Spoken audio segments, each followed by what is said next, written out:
s'est dit qu'on ne peut pas traiter de la question d'égalité entre les femmes et les hommes dans l'entreprise pour les salariés de l'entreprise sans la traiter aussi pour les chefs d'entreprise. Parce qu'on se rend compte que quand les chefs d'entreprise commencent à se préoccuper de la question de l'égalité professionnelle, de la conciliation des temps de vie, de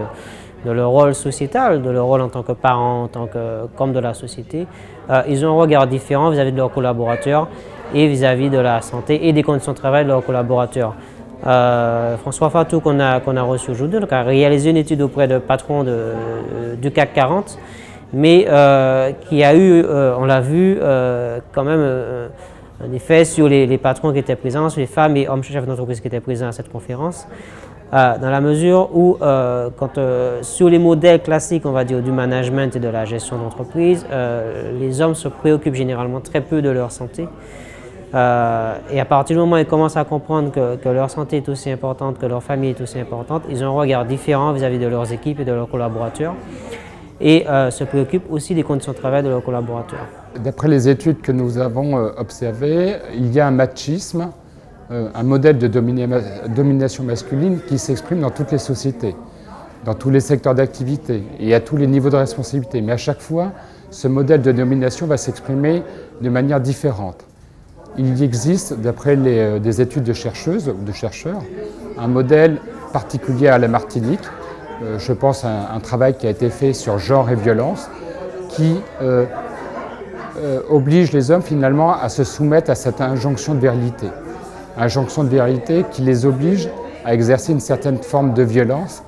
car à défaut d'être violents eux-mêmes, ils seront eux-mêmes soumis à cette violence. Violence d'ailleurs qui s'apparente même à de l'homophobie, le tabou de l'homosexualité, d'après ce que les études et les documents que nous avons pu constater, parce que dans ce modèle de domination masculine, qui est le fait aussi bien des entreprises que des organisations politiques, il y a tout ce qui est d'éviter le féminin. Un homme qui exprime une émotion, un homme qui s'occupe de sa vie de famille, ça ne peut pas être un homme. Donc il faut aussi s'attaquer à ce machisme. Alors des chercheurs pourront peut-être remonter jusqu'aux périodes de l'esclavage pour finalement en appréhender les effets, mais il est important d'affronter cette problématique du machisme. Et ce qui est intéressant, c'est qu'elle s'exprime dans tous les corps sociaux, dans les entreprises, dans les grandes entreprises, les PME, mais aussi dans les syndicats, dans les partis politiques,